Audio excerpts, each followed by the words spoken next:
سلااو ڕێز بۆەوە بینەرانی خۆشەویستی تەلەڤیزیۆنی کۆمەڵە بە یارمەتی هاوڕێیانی هاوکار ماتومەتەوە خزمەتان بۆ پێشکەشکردنی گەشتی هەواڵەکانی ئەمڕۆی هەینی. سەرەتا سەردێڕی چەند هەواڵ. ڕێزلێنان لە یادی گیانبەختکردوانی شۆڕشی ژینا لە شاری سنە. پشتیوانی کۆمەڵێک لە بەندکراوانی ژنی زیندانی ئەڤین لە پەخشان عەزیزی. گیان لە دەستانی دوو کرێکار لە قەسری شیرین و بابۆل. دەست بە سەرکردنی دو وڵاتی لە مەهاباد. درێژەی ناڕەزایەتیەکان لە باکوور و ڕۆژاوای کوردستان. مانگرتنی پەرستاران لە چەند شاری ئێران و بێکاری دەیان کرێکار لە کارخانەی کاغەسازی شوش.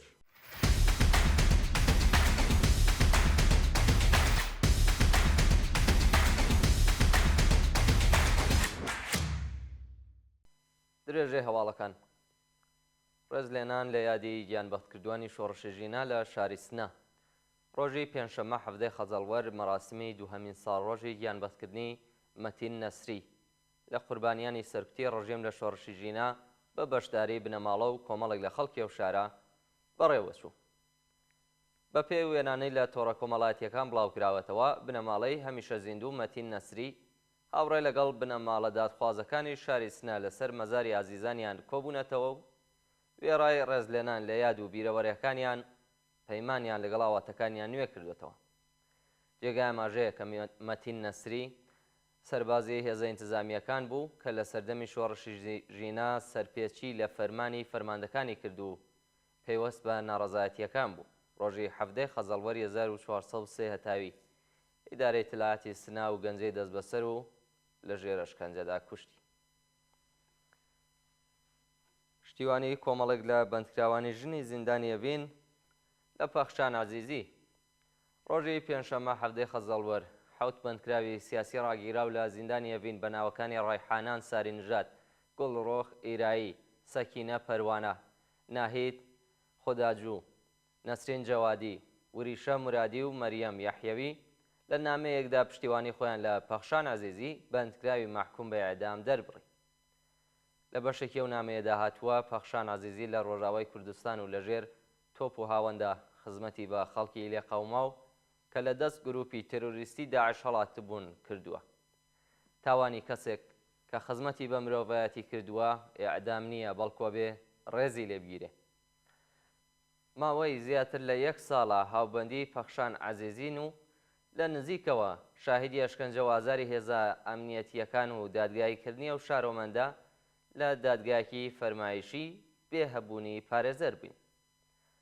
پەخشان لەسەر کۆمەڵێک سزای ناڕەوا بە ئیعدام مەحکوم کراوە و ڕژیمی سەرکوتگەر بەسەندەی بەوەش نەکردووە و ماوەی 5 مانگە ناوبراوی لە پەیوەندی تەلەفۆنی و چاوپێکەوتن لەگەڵ بنەماڵەی بێبەش کردووە. سەپاندنی سزای سێدارە بەسەر ئەو بەندکراوە سیاسیە وەڵامی حکوومەت بە بزوتنەوەی ژن ژیان ئازادیە و ئەگەر هەڵنەوەشێتەوە کاردانەوەی توند بە دوای خۆیدا دێنێت. بەڕێوەچوونی فستیڤاڵی هەنار لە شاری پاوە. ڕۆژی پێنجشەممە 17 خەزەڵوەر فستیڤاڵی هەنار لە شاری پاوە بە بەشداری بەرینی خەڵکو و لە بەرکردنی جلوبەرگی کوردی بەڕێوەچوو. بە پێی زانیاریەکان لە تەنیژە و فستیڤاڵەدا پێشانگایەک بۆ بەرهەمی جوتیاران و باخدارانی ناوچەکەش کراوەتەوە و خەڵکانێکی زۆر لە شار و گوندەکانی دەوروبەر بە جلوبەرگی کوردیەوە تێدا بەشدار بوون.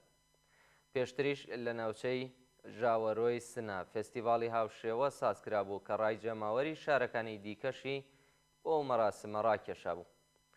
بەشداربوونی ئەو مەراسمەش بە لەبەرکردنی جلوبەرگی ڕەنگاوڕەنگی کوردی، بڵاوکردنی مۆسیقا و هەڵپەڕکێ شایی و خۆشیان دەربڕی. گیان لە دەستانی دوو کرێکار لە قەسری شیرین و بابۆل.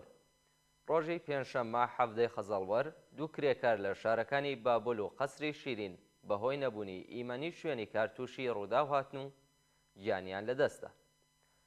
بە پێی راپۆرتەکان کرێکارێکی شاغڵ لە بازارچەی سنووری پەرویزخان بەهۆی بەربوونەوەی کاڵایەکی دووتۆنی بەسەر سەریدا گیانی لەدەستداوە. لەلایەکی دیکەوە کرێکارێکی بیناسازی لە شاری بابۆل بە ناوی محەممەد ڕەمەزانپور تەمەن 30 ساڵ بەهۆی بەربوونەوە بۆ نێوچاڵی ئاسانسۆر دەست بەجێ گیانی لەدەستداوە. دەست بەسەرکردنی دوو هاوڵاتی لە شاری مەهاباد. لە ڕۆژانی ڕابردوودا دوو شارۆمەندی خەڵکی مەهاباد بە ناوەکانی هاوڕێ قووە و عەبدوڵڵا هوشمەند لەلایەن هێزە ئەمنیەتیەکانەوە بە شێوەیەکی وەحشیانە دەست بەسەر کراون. پێشتر میدیا فەرمیەکانی سوپای پاسداران باسییان لە کوشتنی ئەندامێکی پژاک لە جادەی پیرانشار و ڕفاندنی دوو کەسی دیکە کرد بوو. دواتر پژاک گیانبەختکردنی ئەندامێکی خۆی بە ناوی مەولان ڕۆستەمی خەڵکی سەردەشت پڕاست کردەوە، بەڵام هیچ ئاماژەیەکی بە ناسناوی دوو شارۆمەندەکەی دیکە نەکردبوو. شانی باسە کەەوە ڕووداوە لە ڕێکەوتی حوتی خەزەڵوەری ئەم ساڵ ڕوویداوە و ماوەی 10 ڕۆژە هیچ زانیاریەک لەسەر شارەنووسی هاوڕێ و عەبدوڵڵا لە بەردەستانیە. درێژەی ناڕەزایەتیەکان لە باکوور و ڕۆژاوای کوردستان. ڕۆژی پێنجشەممە 17 خەزەڵوەر خەڵکی ڕاپەڕێ و لە شارەکانی باکوور و ڕۆژاوای کوردستان بۆ چەندەهەمین ڕۆژی بەردەوام دژ بە سەرکوتگەریەکانی دەوڵەتی فاشستی تورکیا خۆپێشاندانیان کرد. پاژەوەی دەوڵەتی تورکیا دەستی بەسەر شارەوانیەکانی ماردین، خەلفەتی و ئێلح داگرت، خەڵکی باکووری کوردستان بۆ پشتیوانی لە شارەدارە هەڵبژێردراوەکانیان ڕژانە سەر شەقام و لەگەڵ هێزەکانی پۆلیس تێکەڵچوون. بە وتەی چالاکانی مەدەنی باکووری کوردستان تا بە ئەمڕۆ زیاتر لە 100 خۆپێشاندەر دەست بەسەر و ڕادەستی دادگا کراون و دەیان کەس بە گازی فرمێسکڕێژ و فیشەکی پلاستیکی بریندار کراون. هاوکات خەڵکی شۆڕژگێڕی ڕۆژاوای کوردستانیش بۆ پشتیوانی لە خۆپێشاندەرانی باکوور ڕژانەتە سەر شەقام و داوای ئازادی شارەدارانی دەست بەسەرکراوە و کۆتایی هێنان بە سەرکوتی سیاسی لەو بەشەی کوردستان دەکەن. مانگرتنی پەرستەران لە چەند شاری ئێران. ڕۆژی پێنجشەممە 17 خەزەڵوەر هاوکات لەگەڵ ڕۆژی پەرستەر کادری دەرمان لە نەخۆشخانەکانی شارەکانی ورمێ، مەیبۆت، یەزد، بافق، هەمەدان، جەهرۆم، قۆم، ئەردەکان و مەشەد دژ بە دۆخی خراپی پیشەیی و مەعیشەتی دەستیان لە کار کێشایەوە و لە نێو مەحەوەتەی نەخۆشخانەکاندا کۆبوونەوە. پەرستەران و کادری دەرمانی ئێران خوازیاری پێدانی داخوازیە دواخراوەکان، زیادکردنی تارەفەی پەرستاری، تەزمینی ئەمنیەتی پیشەیی، پێدانی کارانە، کەمکردنەوەی ساعاتی کار و ئیزافەکاری، دامەزراندنی هێزی کاری نوێ بوون. بە وتەی یەکێک لە پەرستارانی ناڕازی لە بارودۆخی خراپی ئابووری ئەمڕۆدا پەرستارانی زەحمەتکێش تەنیا 13 ملیۆن تمەن حەق دەست وەردەگرن، لە حاڵێکدا ناچار بە ئیزافەکاری زۆرم لێ دەکرێن و پارەکەشیان پێنادرێت. خۆپێشاندەرێکی دیکەش لەو بارەوە وتی تا ئێستا 1900 پەرستەر داوای مۆڵەتیان لە ڕێکخراوی نظام پزیشکی کردووە بۆ ئەوەی بتوانن کۆچ بکەن. کارمەندێکی ئۆرژانسیش ڕایگەیاند کە زیاتر لە 3000 ئامبوڵانسی کۆن و لە کارکەوتویان هەیە. لە حاڵێکدا نەخۆشخانەکانی ئێران پێویستیان بە 4000 ئامبوڵانس هەیە و بەهۆی بەیەخنەدانی بەرپرسانی حکوومەت گیانی خەڵک کەوتوەتە مەترسیەوە. کۆبوونەوەی کرێکارانی شاغڵ لە ئیدارەی بەرقی ئیسفەهان. ڕۆژی پێنجشەممە کرێکارانی شاغڵ لە ئیدارەی بەرقی ئیسفەهان لە ئاسدۆخی نەدانی داخوازیەکانیان ناڕەزایەتیان دەربڕی.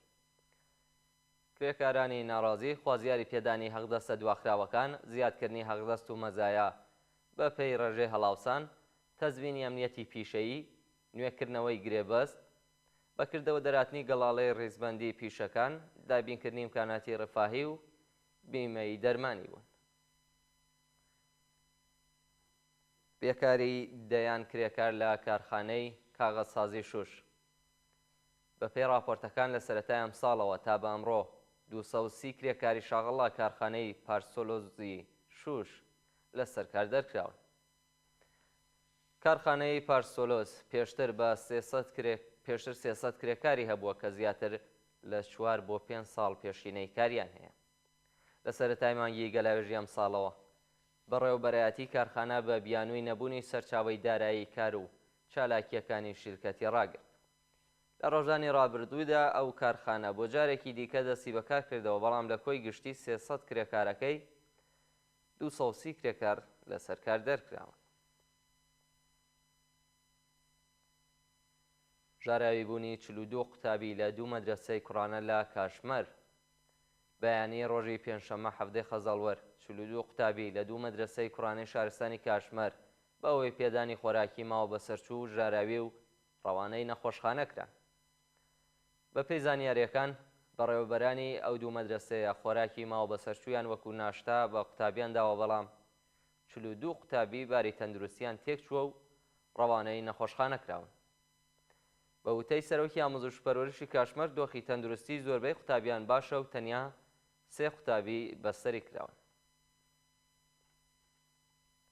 درێژەی سەرکوتی معاللیمان لە ئێران ڕۆژی چوارشەممە 16 خەزەڵوەر جەلسەی دادگایکردنی 4 شالاکی سنفی معاللیمانی خوزستان بە ناوەکانی کەوکەب بۆداغی، پیرۆز نامی، سیامەک چهرازی و عەلی گڕۆشات لە شاری ئاهواز بەڕێوە چوو و معاللیمێکی خەڵکی نەهاوەند بە ناوی حەمیدا لە سەڵگی بۆ زیندانی ئەو شارە ڕایگەزرا. بە پێی زانیاریەکان هاوکات لەگەڵ جەلسەی دادگایکردنی ئەو 4 چالاکە فەرهەنگی خوزستان، کۆمەڵێک لە چالاکانی سنفی معاللیمان لە شارەکانی تاران، ئیسفەهان، شوژ، ئیزە و ئەهواز لە بەردەم دادوستەری ئەهوازدا کۆبوونەوە و پشتیوانی خۆیان لە کەوکەب بۆداغی، پیرۆز نامی، سیامەک چهرازی و عەلی گڕۆشات دەربڕی. لەلایەکی دیکەوە حەمیدا لە سەلگی چالاکی سنفی معاللیمانی نەهاوەند و مامۆستای زانکۆی ئازاد و پەیامنووری ئەو شارە کە بە زۆرەملێ خانەنشین کراوە بە تۆمەتەکانی بێڕێزی بە ڕێبەری و تەبلیغ دژی نیزام بە 2 ساڵ و 7 مانگ و 16 ڕۆژ زیندان مەحکوم کراوە و ئەبێ ڕۆژی 26 خەزەڵوەر خۆی ڕادەستی زیندانی ئەو شارە بکات. ڕێپێوانی سەدان کەسی کرێکاران لە وڵاتی یونان ڕۆژی پێنجشەممە 17 خەزەڵوەر کرێکارانی بەشی بیناسازی لە ناوچەی پاتراسی یۆنان دەستیان لە کار کێشایەوە و لەسەر شەقامەکانی شاری ئاتندا ڕێپێوانیان کرد. ماوەی 1 هەفتەیە کە کرێکارانی شاغڵ لە ڕێکخراوی ئاگرکوژێنەوەی یونان لەسەر شەقامەکانی ئاتن خۆ پێشاندان دەکەن و ڕۆژی ڕابردوو کرێکارانی بەشی بیناسازی بە بڕیاری سەرۆکی بەرەی خەباتی کرێکارانی وڵاتە دەستیان لە کارکێشا و پەیوەست بە ئامانگرتن و کۆبوونەوەی کرێکارانی بەشەکانی دیکە بوون.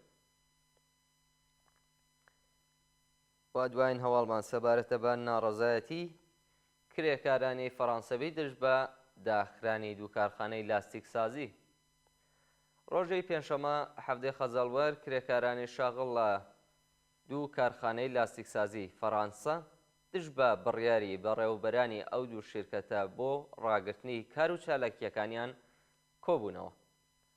بە پێی زانیاریەکان کارخانەی لاستیک سازی میشلن بە 20,000 کرێکارەوە ڕایگەیاندووە کە بەهۆی نەبوونی توانای کێبڕکێ لەگەڵ کارخانەکانی لاستیک سازی لە شەرقی ئاسیا و چوونە سەرەوەی ڕێژەی هەڵاوسان چیتر ناتوانێت درێژە بە چالاکیەکانی بدات و بە زووی بە تەواویدا دەخرێت. ڕۆژی ڕابردوو کرێکارانی کارخانەی میشلن بە بڕیاری کۆنفدراسیۆنی سەراسەری کرێکارانی فەڕەنسا ڕۆژانە سەر شەقام و بە ئەگردانی لاستیک لەگەڵ هێزەکانی پۆلیس بەشەر هاتن. شانی باسە کە گەورەترین بەرهەمهێنەری پارچەی یەدەکی ئۆتۆمبیل لە ئاڵمانیش ڕاگەیاندووە کە بەهۆی کێشەی دارایی 4700 کرێکاری لەسەر کار دەردن. بەڵێ بینەرانی خۆشەویست گەشتیاوەڵەکانی ئەمڕۆتان پێشکەش کرا. کات و ساتێکی خۆش بۆ هەموو لای.